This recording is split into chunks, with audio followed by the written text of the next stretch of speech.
Good morning students. ఈ క్లాస్లో మనం నగదు ప్రవాహ నివేదికకు సంబంధించినటువంటి ఒక లెక్కని చూద్దాం.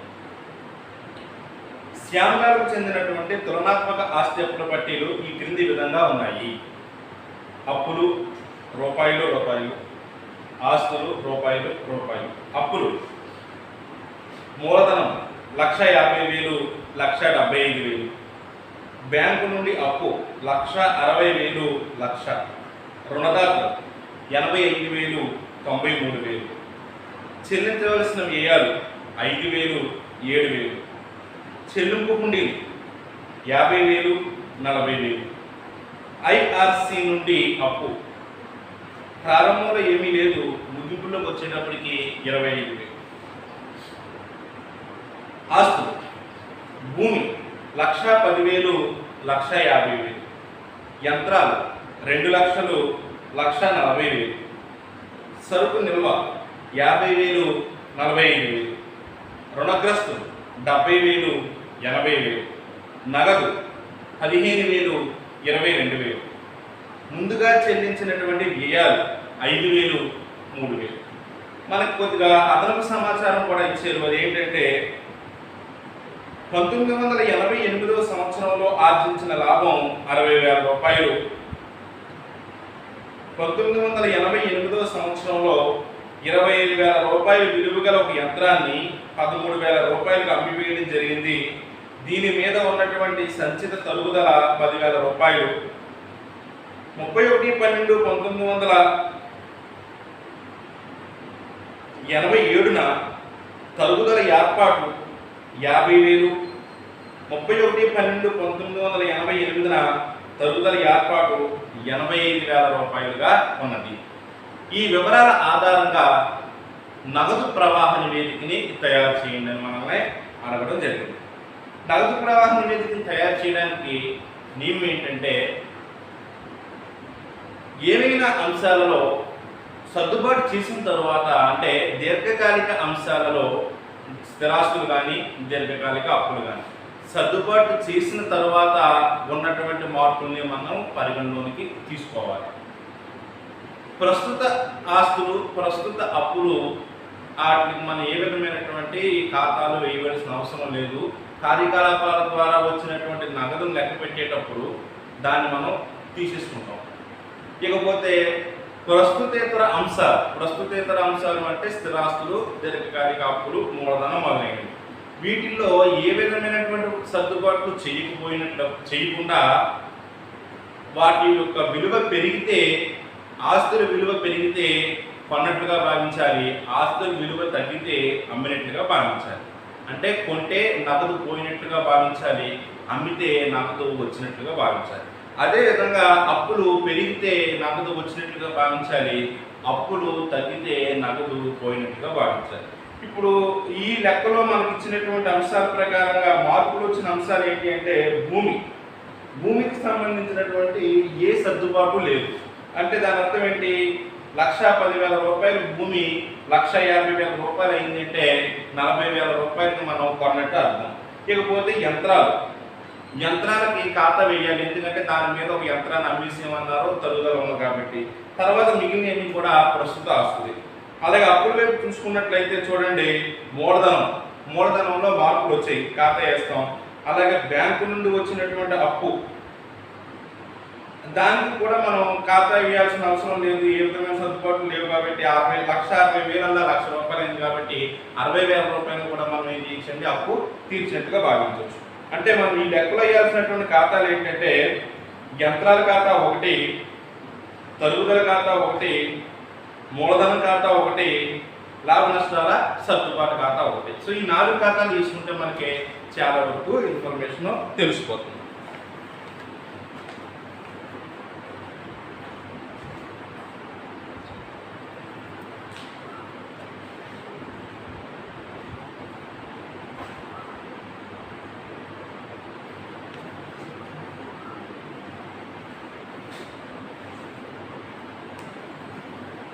సో మొట్టమొదటిది ప్లాంట్ యంత్రాల ఖాతా.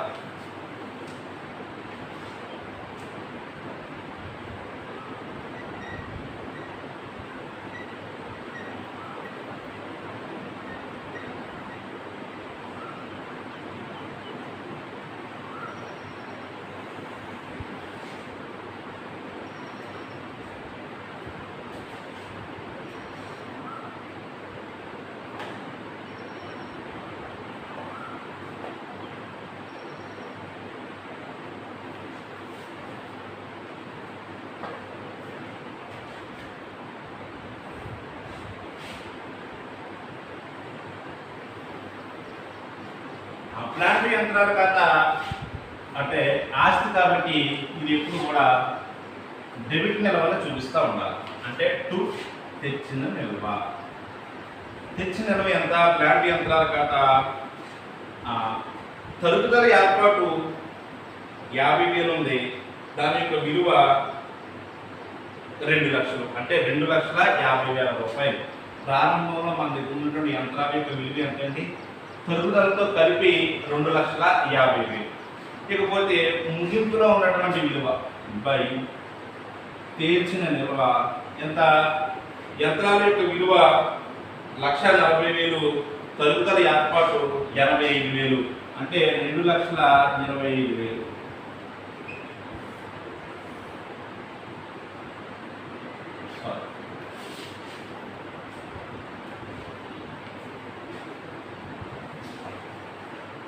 ఇప్పుడు దీనికి ఇచ్చినటువంటి సర్దుబాటు ఏంటి? ఈ సంవత్సరంలో మనం చేసింది 25,000 రూపాయల విలువ గల యంత్రాన్ని 13,000 రూపాయలకి అమ్మివేయడం జరిగింది. యంత్రాలు అమ్మితే కొత్త ఏంటి? నగదు ఖాతా డేటా టు యంత్రాల ఖాతా. నగదు ఎంత వచ్చింది?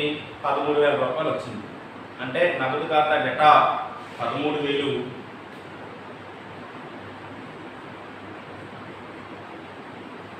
తర్వాత తరుగుదల ఖాతా డేటా దీని మీద సంచిత తరుగుదల ఎంత?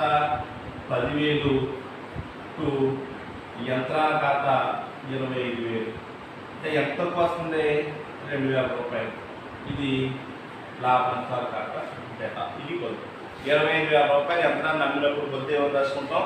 నగదు ఖాతా డేటా 13,000, తరుగుదల ఖాతా డేటా 10,000, లాభ నష్టాల ఖాతా డేటా 2,000 టు యంత్రాల ఖాతా 25,000. అంటే ఏమన్నా అవుతుంది? బై నగదు 13,000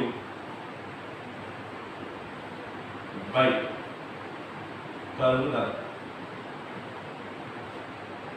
10,000 బై లాభ నష్టాల ఖాతా 2,000. ఇప్పుడు చూడండి, 2,50,000 టోటల్ చేస్తే ఎంత వచ్చింది? 2,50,000. అంటే యంత్రాల ఖాతా అలా సరిపోయింది. యంత్రాల ఖాతాలో మనం ఏ విధమైనటువంటి కొత్త యంత్రాలని కొనడం కానీ అమ్మడం కానీ జరగలేదు. నెక్స్ట్ తర్వాత తరుగుదల ఏర్పాటు ఖాతా. అసలు ఈ సంవత్సరం ఎంత తరుగుదల వచ్చిందో మనకు తెలియాలి కదా. సో తరుగుదల ఏర్పాటు ఖాతా.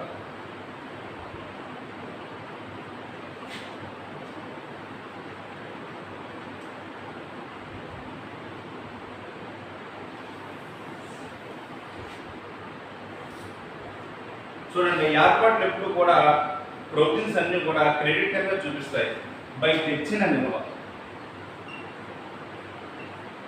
50,000. ప్రారంభంలో ఉన్నటువంటిది 50,000. అలాగే ముగింపులో ఉన్నటువంటి నిల్వ ఎంత? 85,000 టు తేల్చిన నిల్వ 85,000.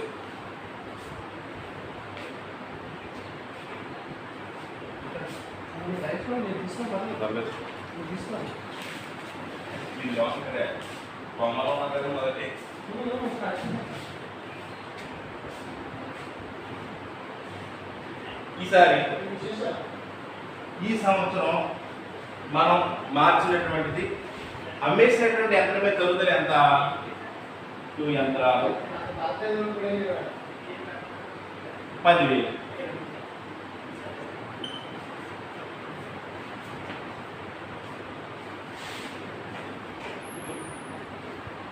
అంటే మన దగ్గర ఈ వ్యాధికి మిగిలినటువంటి తరుగుదల ఏర్పాటు ఎంత ఉంది అంటే 85,000 ఉంది. 85,000 ఇప్పుడు ఉంది. 10,000 రూపాయలు యంత్రాల మీద తరుగుదల తీసివేసిన తరువాత ఉంది. అంటే అది తీయక ముందు ఎంత ఉండేది అనమాట? 95,000 ఉండాలి. కానీ మరి ప్రారంభంలో మన దగ్గర ఎంత ఉండేది? 50,000 ఉండేది. 50,000 రూపాయలు ఏర్పాటు 95,000 రూపాయలు ఎప్పుడు అవుతుంది? ఇంకొక 45,000 రూపాయలు పెంచినప్పుడు అవుతుంది. అంటే బై లాభ నష్టాల సర్దుబాటు ఖాతా 45,000. సో మొత్తం ఎంత అయింది? 95,000.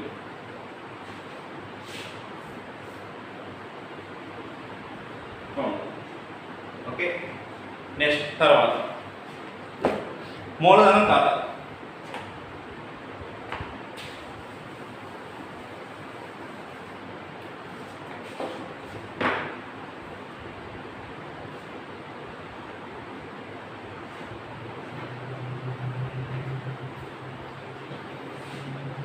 శ్యామ్లాల్ మూలధనం ఖాతా.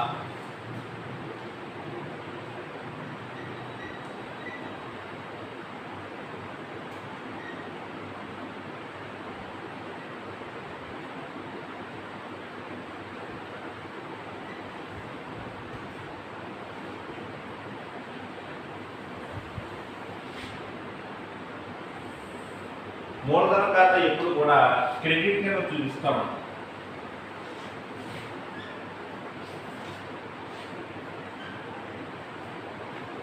అంటే ఇది బై తెచ్చిన నిల్వ.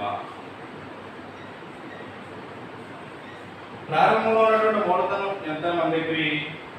1,50,000.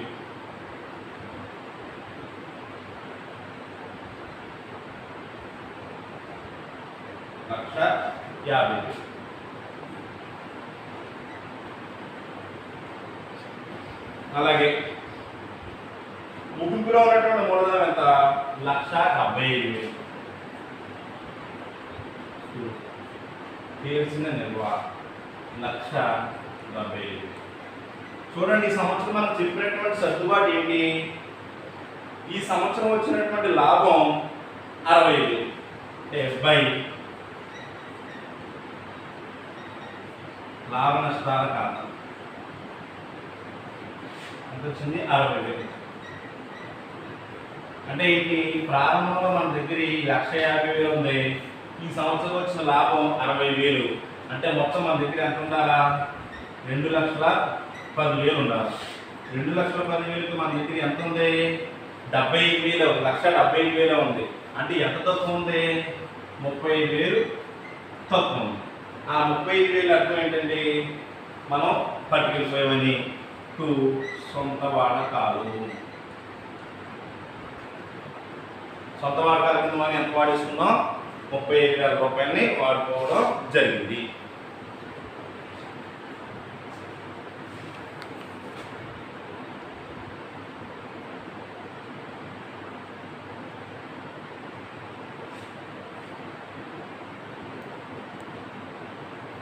ఓకే,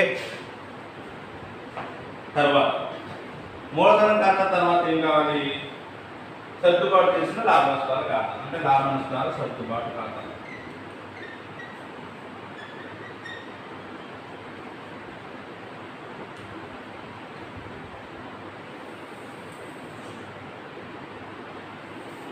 సో లాభ నష్టాల సర్దుబాటు ఖాతాలో ఈ సంవత్సరం వచ్చినటువంటి లాభం ఎంత? 2 నికర లాభం. నికర లాభం ఎంత వస్తుంది మనకి? 60,000. ఇది లెక్కలో చెప్పాడు. తర్వాత చూడండి, యంత్ర అమ్మకం మీద నష్టం ఎంత? 2,000. అంటే 2 యంత్రాలు 2,000. తర్వాత తరుగుదల ఏర్పాటు ఖాతా.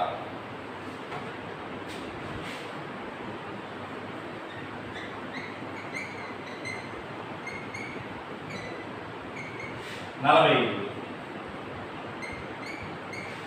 అంటే దీని అర్థం ఏంటి?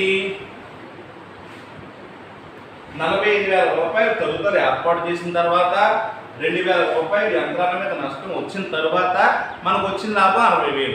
అంటే నికరంగా మనకు వచ్చినటువంటి మొత్తం ఎంత వచ్చిందండి? 1,07,000. అంటే 1,07,000 వస్తేనే కానీ మనం 45,000 రూపాయలు తరుగుదలకు ఏర్పాటు చేసి 2,000 రూపాయలు నష్టం పోయిన తర్వాత కానీ 60,000 నికర లాభం రాదు. అంటే మొత్తం మనకు వచ్చినటువంటి కార్యకలాపాల ద్వారా వచ్చిన నిధులన్నీ కార్యకలాపాల ద్వారా నిధులు 1,07,000.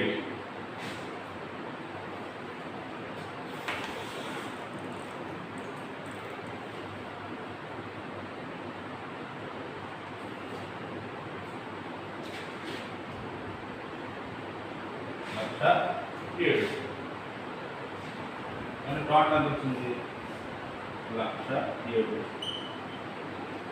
ఓకే. తర్వాత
ఈసారి కార్యకలాపాల ద్వారా వచ్చిన నిధులు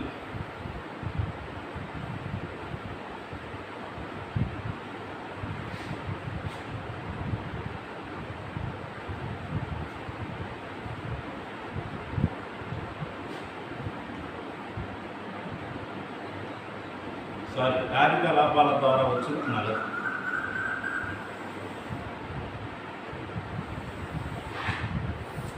మనకి కార్యకలాపాల ద్వారా వచ్చిన నిధులు 1,07,000.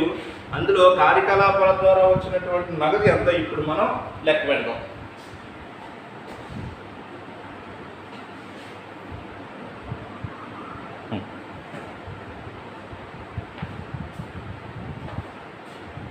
చూడండి, కార్యకలాపాల నుండి నిధులు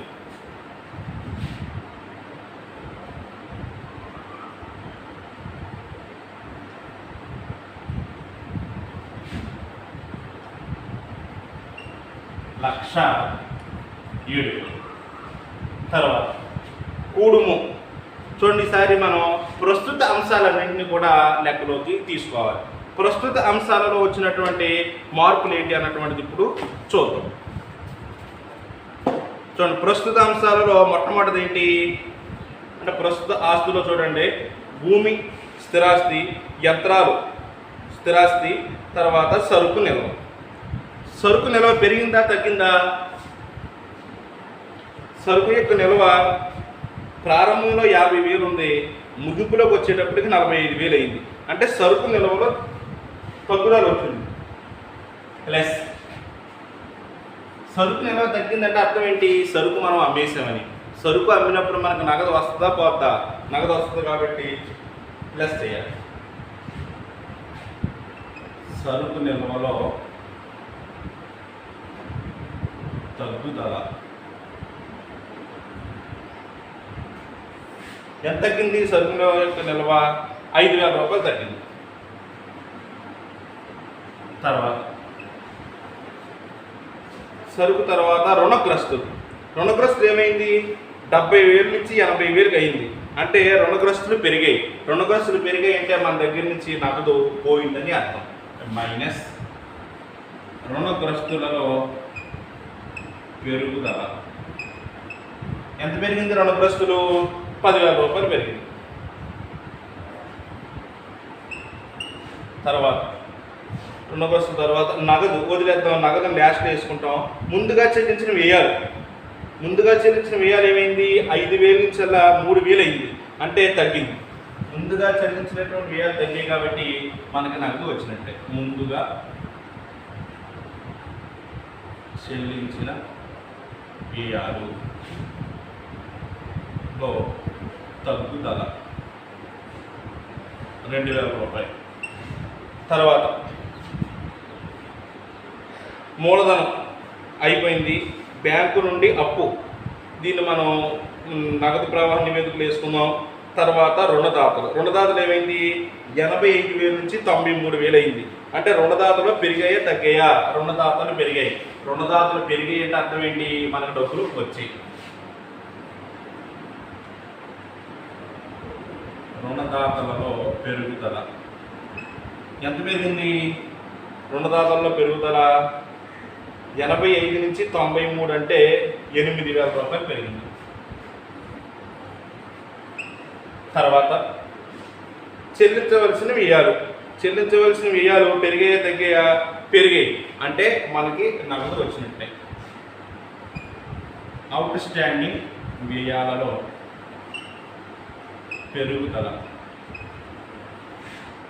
ఎంత పెరిగింది? 2,000 పెరిగింది. తర్వాత చెల్లింపు బిల్లులు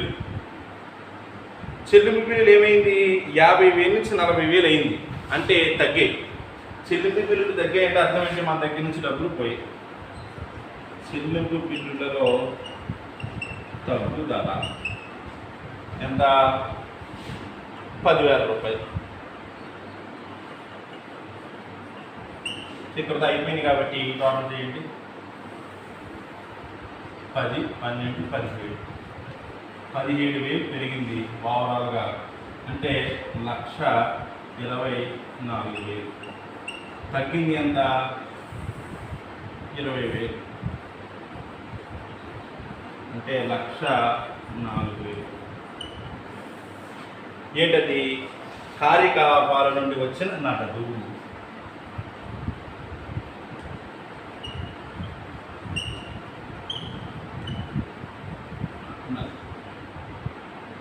వచ్చింది.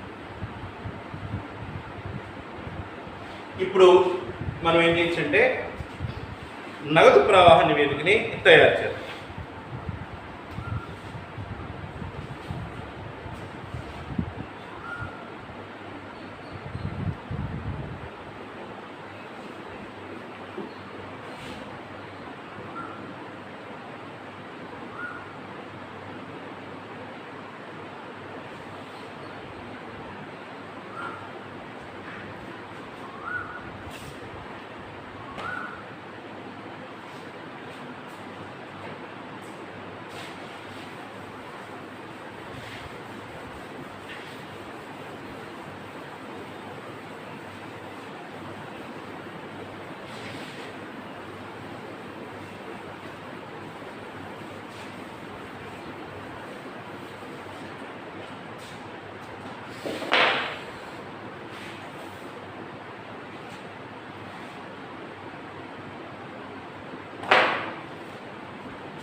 నగదు ప్రవాహ నివేదిక.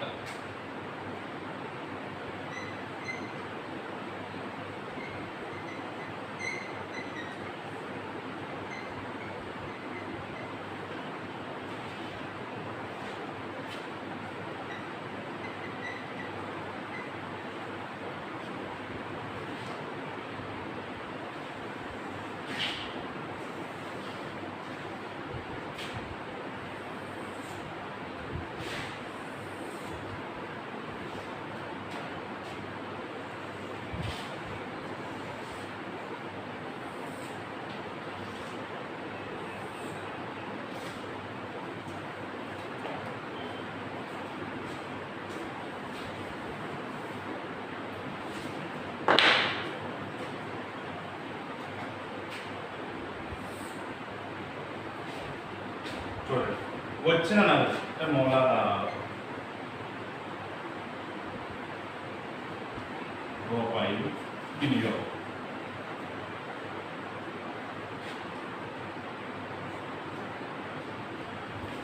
చూడండి, మొట్టమొదట మనకి ఆస్తుల పట్టీలో ఉండుకునేటువంటి వాటిలో అప్పుల వైపు ఏమైనా వదిలేసామా అంటే ఒక ఐఆర్సీ నుండి వచ్చినటువంటి అప్పు ఒకటి తగ్గించి అన్ని కూడా మార్పులు వచ్చాయి. ఫస్ట్ ప్రారంభ నిల్వ. ప్రారంభ నిల్వ ఎంత నగదు మనకి 15,000. తర్వాత మనం వేసినటువంటి ఖాతాలలో ఫస్ట్ యంత్రాల ఖాతాలో సర్దుబాటు ఏముంది, యంత్రాల అమ్ముంది 13,000 కదా, కాబట్టి యంత్రం అమ్మకం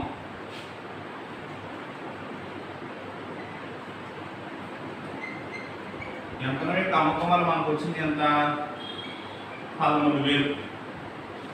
తర్వాత ఆస్తుల పట్టీలో ఉండిపోయింది ఏంటంటే ఒకటి ఉంది, ఐఆర్సి నుండి అప్పు. ఐఆర్సి నుండి అప్పు ఎంత వచ్చింది మనకి, 25,000 వచ్చింది, అంతే కదా.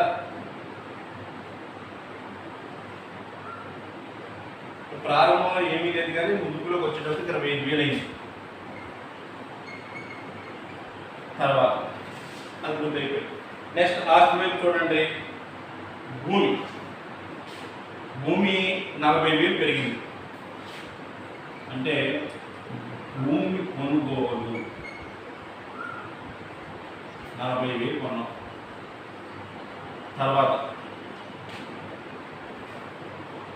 చెల్లించినటువంటి బ్యాంక్ అప్పు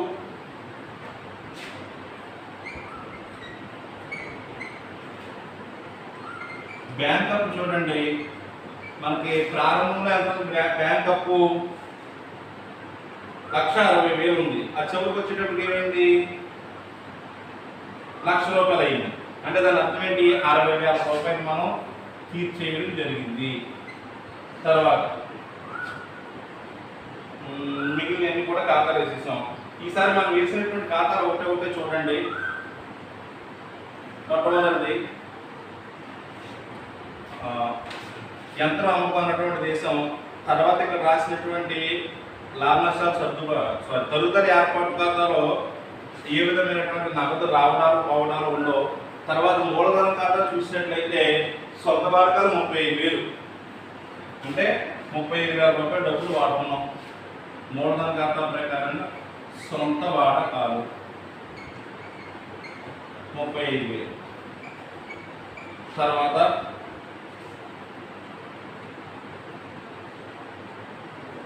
మొత్తం ఇవన్నీ కూడా అయిపోయినట్టే. సర్దుబాటు చేసిన లాభ నష్టాల ఖాతాలో కార్యకలాపాలు నిధులు వచ్చాయి.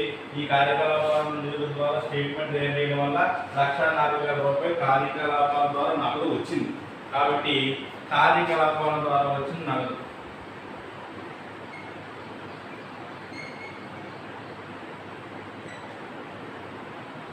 $1,04,000 అయిపోయి. కాబట్టి టోటల్ చేసేయండి,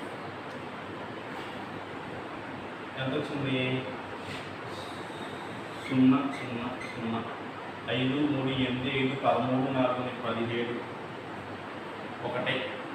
1 2 3 3 2 5 1,57,000.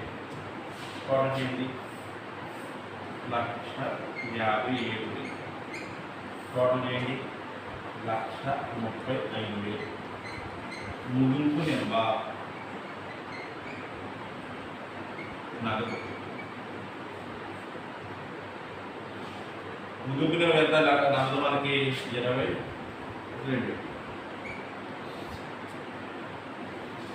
ఓకే,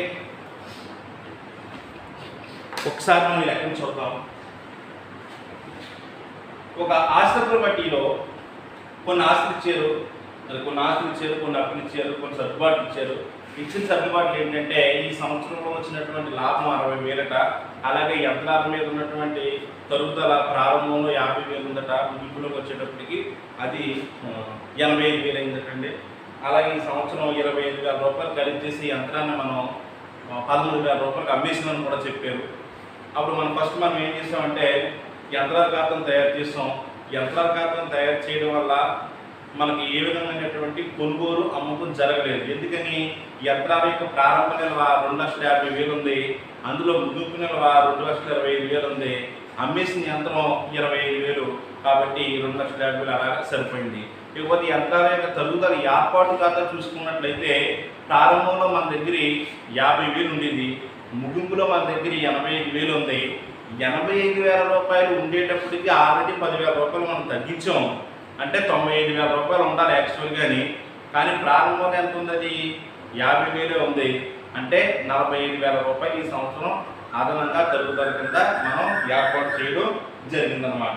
ఆ తర్వాత మూలధనం ఖాతా చూడండి. ప్రారంభంలో యజమాని యొక్క మూలధనం ఎంత అంటే 1,50,000, ముగింపులో అతని యొక్క మూలధనం ఎంత అంటే 1,75,000. మరి 1,50,000 రూపాయలు 1,75,000 రూపాయలు ఎప్పుడు అయింది? ఈ సంవత్సరం ప్రారంభంలో మనకు ఉన్నటువంటి మూలధనానికి మనం కలిపినటువంటి లాభం ఎంత? 60,000. మరి 60,000 రూపాయలు లాభం కలిపితే మన దగ్గర ఎంత ఉండాలి? 2,10,000 ఉండాలి. కానీ మన దగ్గర ఉన్నది ఎంత? 1,75,000.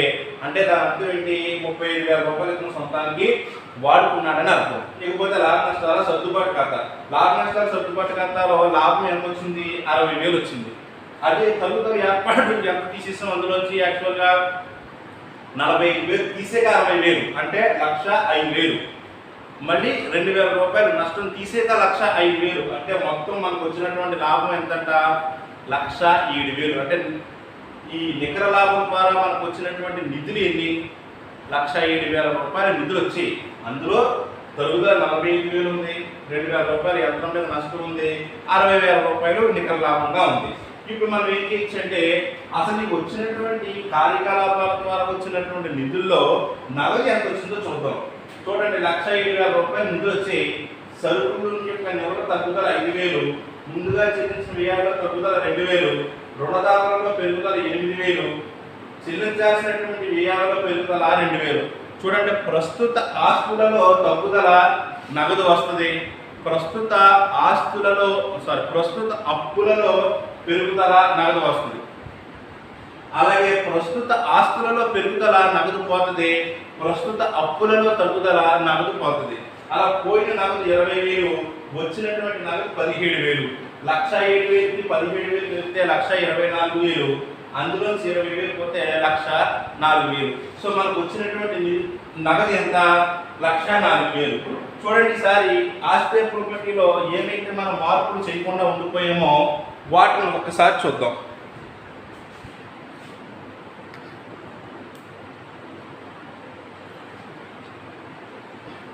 ఈ మార్పులు ఏంటంటే మొట్టమొదటిది నగదు యొక్క ప్రారంభ నిల్వ 15,000, తర్వాత నగదు యొక్క ముగింపు నిల్వ 22,000. ఇకపోతే ఆస్తి ప్రాపర్టీలో మనం వదిలేసిన అంశాలు ఏంటి అంటే అప్పుల వైపుని 2 వదిలేసాం. ఒకటి చెల్లించిన బ్యాంకు అప్పు. బ్యాంకు చూడండి, 1,60,000 రూపాయల అప్పు 1,00,000 రూపాయల వరకు తగ్గిందంటే 60,000 రూపాయలు మనం చెల్లించాము కాబట్టి నగదు పోతుంది. అలాగే ఐఆర్సీ నుండి ఈ సంవత్సరం 25,000 రూపాయలు అప్పు తెచ్చుకున్నాం అంటే నగదు వస్తుంది. తర్వాత యంత్రాలను మనం ఏం చేసాం? 13,000 రూపాయలు ఖరీదేసి యంత్రాన్ని అమ్మాం అంటే నగదు వస్తుంది. తర్వాత కార్యకలాపాల ద్వారా వచ్చిన నగదు ఎంత అంటే 1,04,000. చూడండి, ఆస్తి వేసిన భూమి 40,000 రూపాయలు పెరిగిందంటే కొన్నాం. అలాగే సొంత వాడకాలు లెక్కలో 35,000 రూపాయలు పట్టుకెళ్ళాడు అంటే డబ్బులు మన దగ్గర నుంచి పోతాయి. అంటే 40,40 1,00,000 ప్లస్ 35,000 1,35,000. ముగింపు నిల్వ ఎంత అంటే 22,000, టోటల్ 1,57,000. ఇది ఓకే.